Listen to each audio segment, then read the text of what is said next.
Hello student, welcome है आपका हमारे यूट्यूब चैनल में। आज हमारी उत्तराखंड जीके की डीडी शर्मा जी की जो बुक है उसकी यह क्लास 3 है। काफ़ी महत्वपूर्ण क्लास है यह, और यह बुक भी काफ़ी महत्वपूर्ण है जैसा कि आप जानते हैं।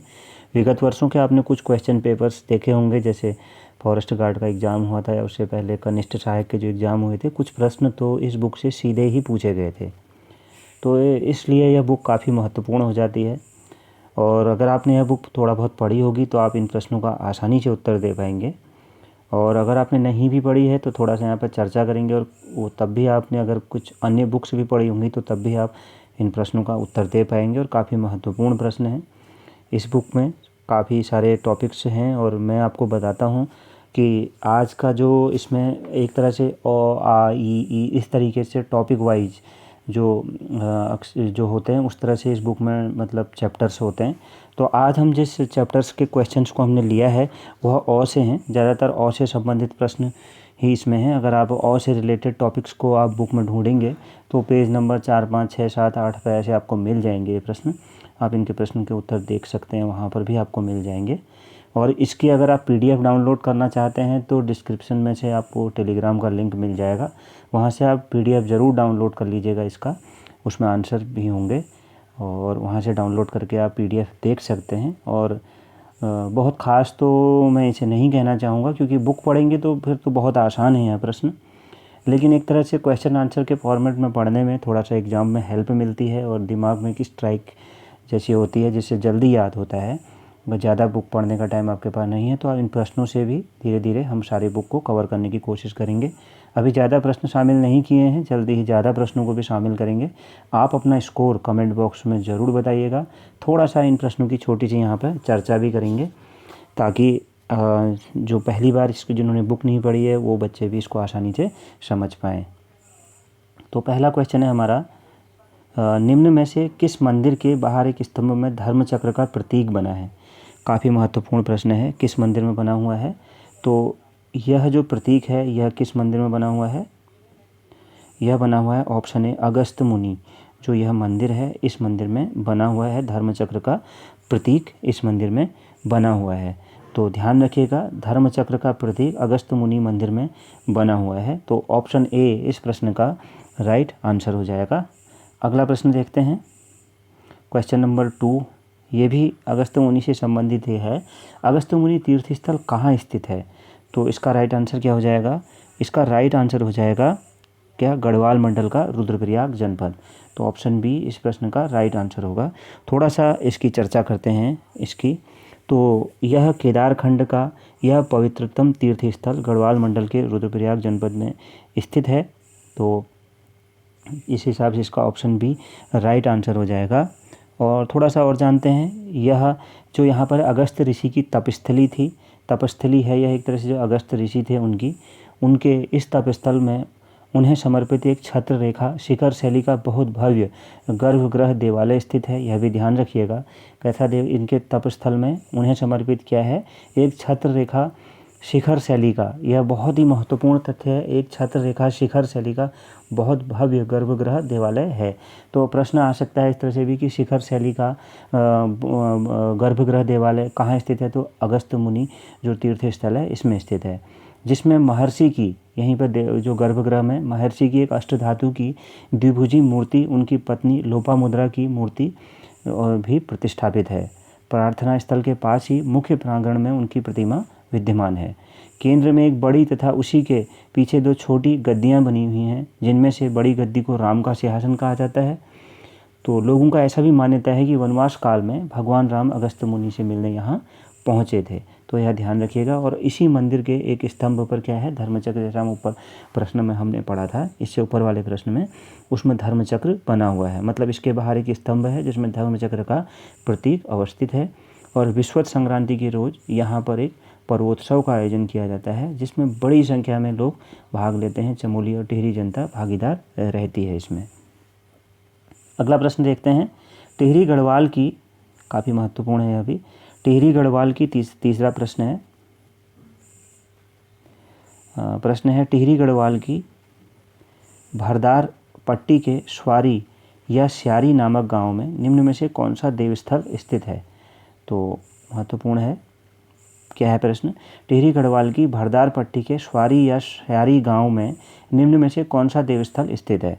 तो ऑप्शन ए इसका राइट आंसर हो जाएगा। यह भी क्या है? अगस्त्य मुनि ही इसका नाम है। यहाँ भी अगस्त्य मुनि तीर्थस्थल स्थित है दूसरा।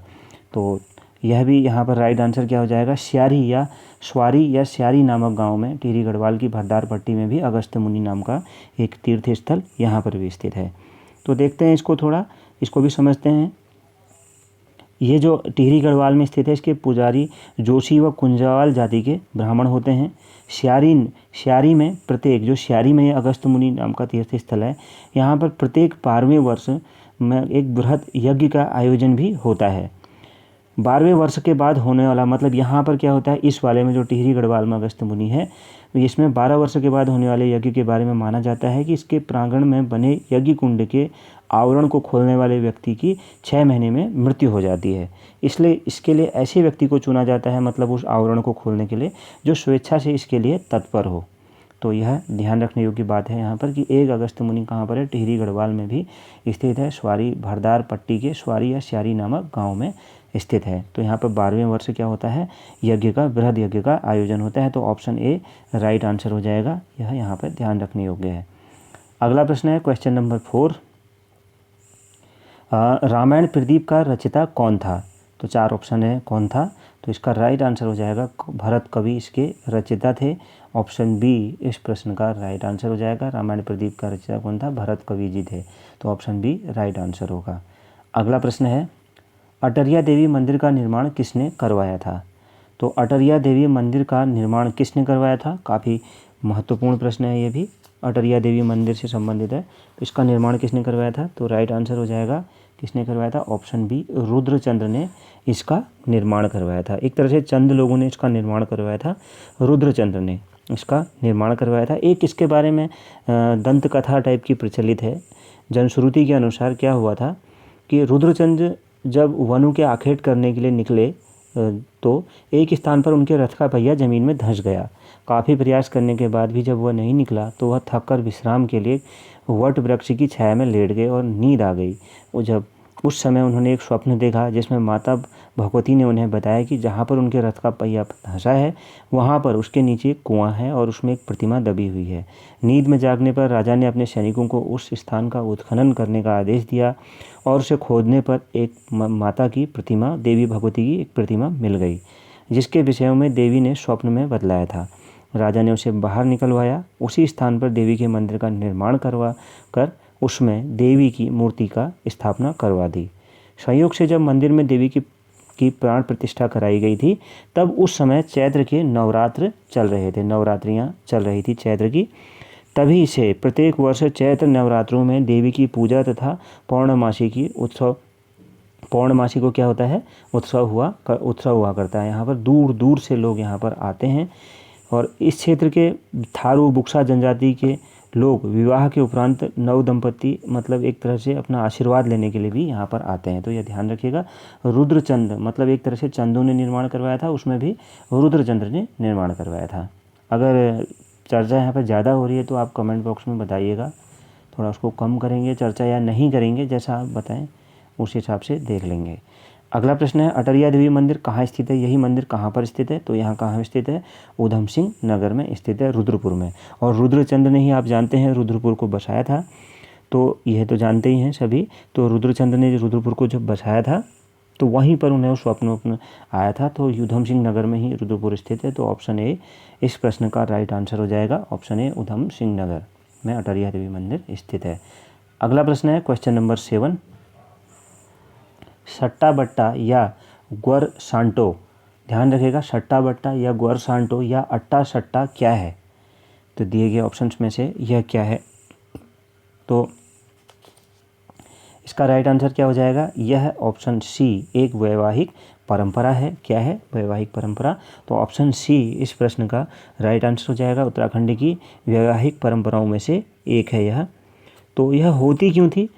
पूर्व तक यहाँ के मध्यम और निम्न वर्गीय जो समाज था में वधु मूल्य की महाधनता, मतलब आसानी से पत्नियों की असुलभता के कारण विवाह की इस प्रथा को विकसित कर लिया गया था। मतलब विवाह की यह प्रथा जो मतलब पत्नियों की असुलभता के कारण इसको विकसित कर लिया गया था, जिसके अंतर्गत कोई दो समकक्षी परिवार परस्पर एक दूसरे को अपनी या अपने किसी बंधु की लड़कियों को देकर अपने लड़कों के लिए वधू प्राप्त कर लिया करते थे। यहाँ पर कभी इस प्रथा का अत्यधिक प्रचार था तथा इस आधार पर भी अधिक वैवाहिक संबंध स्थापित हुआ करते थे। इसकी पुष्टि इस समाज में अद्यावधि प्रचलित, मतलब आज भी इसकी पुष्टि समाज से पता चलती है। तो ऑप्शन सी इस प्रश्न का राइट आंसर हो जाएगा। सट्टा पट्टा मतलब आपस में एक्सचेंज एक तरह से इस तरह से करते थे, जैसे मतलब मैंने जैसे आपको बताया उस तरीके से। तो ऑप्शन सी राइट आंसर हो जाएगा। अगला प्रश्न देखते हैं, अठवाड़ क्या है। तो 8वां प्रश्न है, अठवाड़ क्या है। तो काफ़ी महत्वपूर्ण प्रश्न है। तो अठवाड़ क्या है दिए गए ऑप्शंस में से, तो यह क्या है, ऑप्शन सी राइट आंसर हो जाएगा। यह एक तरह की बलि पूजा है उत्तराखंड की।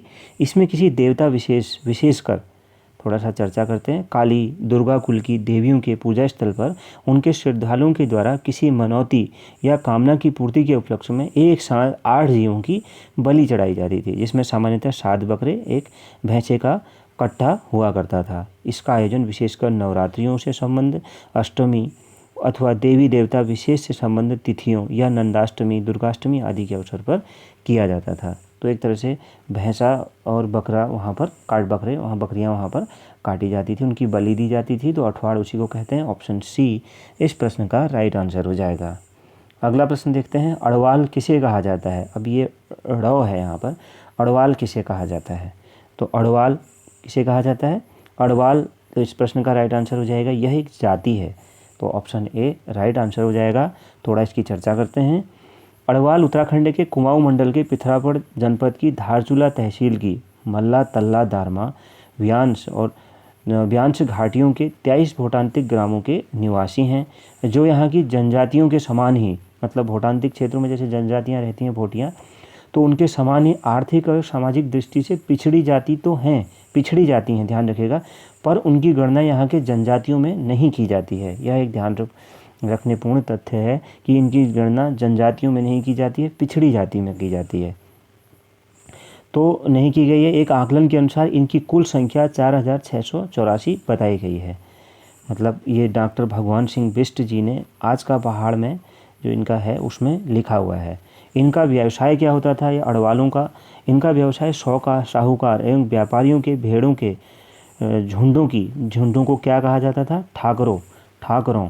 जो ये भी ध्यान रखिएगा कि जो व्यवसाय साहूकार एवं व्यापारियों के भेड़ों के झुंड हुआ करते थे उनको ठाकरों कहा जाता है। तो उन ठाकरों की देखभाल करना इनका काम होता था। तो काफ़ी ज़्यादा चर्चा है इनके बारे में। और अड़वाल शब्द की व्युत्पत्ति जो है वो किससे मानी जाती है, अनुवाल से। और अनुवाल की व्युत्पत्ति किससे मानी जाती है, ऊनवाल से मानी गई है, ऊन वाल से मानी जाती है। पर्वतीय क्षेत्रों में इसका प्रयोग सर्वमान्य रूप से उस व्यक्ति के लिए किया जाता है जो भेड़ों का व्यवसाय करता है तथा देखभाल करके उनसे प्राप्त होने वाले ऊन से अपनी आजीविका चलाता है। तो एक तरह से मतलब यह बदलते बदलते ऊनवाल से अनुवाल हुआ, अनुवाल से अड़वाल हो गया। तो यह ध्यान रखिएगा, यह एक जाति है, जनजाति नहीं है, और पिछड़ी जाति में इसको रखा जाता है। और यह शौकाओं का क्या है, जो शौका या जो भेड़ों को पालने वाले लोग हैं, शौका साहूकार, जो भी जिनके भेड़ों के झुंडों की देखभाल करते थे। और कहाँ, पिथौरागढ़ जनपद की धारचूला तहसील की मल्ला तल्ला दारमा व्यांश चौदांश घाटियों के 23 भूटांतिक ग्रामों में निवास करते हैं। इनकी संख्या 4684 थी, है मतलब बताई जाती है। डॉक्टर भगवान सिंह बिष्ट की जो आज का पहाड़ है उसमें उन्होंने ऐसा विवरण दिया है। और आज की क्लास का आखिरी प्रश्न देखते हैं, अन्यारी देवी की पूजा कहाँ की जाती है। तो अन्यारी देवी जो हैं इनकी पूजा कहाँ पर की जाती है, दिए गए 4 ऑप्शंस में से। तो इसका राइट आंसर क्या हो जाएगा, अन्यारी देवी की पूजा। तो अन्यारी देवी की पूजा कहाँ पर की जाती है, तो इसका राइट आंसर हो जाएगा जौहार में। तो ऑप्शन बी इसका राइट आंसर हो जाएगा, जौहार क्षेत्र में इनकी पूजा की जाती है। छोटी सी चर्चा करते हैं। लोक देवता के रूप में पूजित इस देव शक्ति को जौहार में दुर्गा का रूप माना जाता है तथा इनकी पूजा रात्रि के अंधकार में की जाती है, इसलिए अन्यारी देवी इनको कहा गया है। यह पूजा चैत्र और आश्विन के शुक्ल पक्ष नवरात्रों की अष्टमी को की जाती है। इसमें बकरे की बलि दी जाती है। इस संबंध में एक लोक धारणा है जो काफ़ी महत्वपूर्ण हो जाती है। तुर्क एवं मुगल शासनकाल में प्रत्यक्षतः कार्यकुल के देवी देवताओं के अनुष्ठानों पर प्रतिबंध होने के कारण मतलब रात्रि में इनकी पूजा की जाती थी, इसलिए इन्हें अनियारी या अंधियारी देवी कहा जाता होगा, ऐसा माना जाता है। मतलब मुग़ल काल में और तुर्कों के समय में दिन में वो पूजा करने नहीं देते थे, तो रात को छुप के पूजा की जाती थी, तो इसलिए इन्हें अनियारी को अंधियारी भी कहते हैं। अंधेरे में पूजा होती थी, इसलिए यह नाम पड़ा होगा, ऐसा माना जाता है। तो ऑप्शन बी राइट आंसर हो जाएगा, जोहार क्षेत्र में।